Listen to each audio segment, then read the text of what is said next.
ঢাকা টাঙ্গাইল যমুনা সেতু মহাসড়কে চলন্ত বাসে ডাকাতির ঘটনা দিন দিন বেড়েই চলছে। গত ৩ মাসের ব্যবধানে এ মহাসড়কে একাধিক ডাকাতির ঘটনায় নগদ অর্থ ও মালামাল লুট সহ নারীর শ্লীলতাহানির ঘটনা ঘটেছে। এ অবস্থায় আসন্ন ঈদযাত্রায় আতঙ্কে আছেন বাসের হেলপার, চালক, যাত্রীরা। তবে পুলিশ বলছে আতঙ্কের কিছু নেই। ডাকাতি সহ সব ধরনের অপরাধ ঠেকাতে পদক্ষেপ নিচ্ছে প্রশাসন। ডেস্ক রিপোর্টে বিস্তারিত। ঢাকা টাঙ্গাইল যমুনা সেতু মহাসড়কে আগের মতো যানজট না থাকলেও বারবার ডাকাতির ঘটনায় চালক আর যাত্রীদের মাঝে দেখা দিয়েছে আতঙ্ক।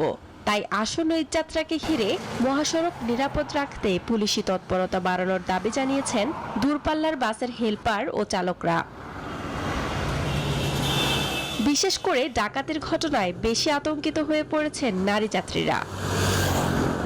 রাস্তা যাত্রীর থেকে বাসের থেকে যাত্রী উঠতে পরে ডাকাতি করে। এখন আমার কাছে অনেকটা ভয় ভয় লাগতেছে। ইতিপূর্বে গেছি, কখনো কিন্তু এরকম ভয় লাগে না যে কোথায় কি ঘটনা ঘটে কিনা। সাধারণ জনগণের চলাচলের জন্য যে রাস্তাঘাটে যে বাসে বা চলতে যে ডাকাতি, এটা আসলে সবার জন্য ভয় ভীতিকর। যদিও পুলিশ বলছে আসন্ন ঈদযাত্রায় ডাকাতি রোধ সহ অপরাধমূলক কর্মকাণ্ড প্রতিরোধে নেওয়া হয়েছে নানা উদ্যোগ।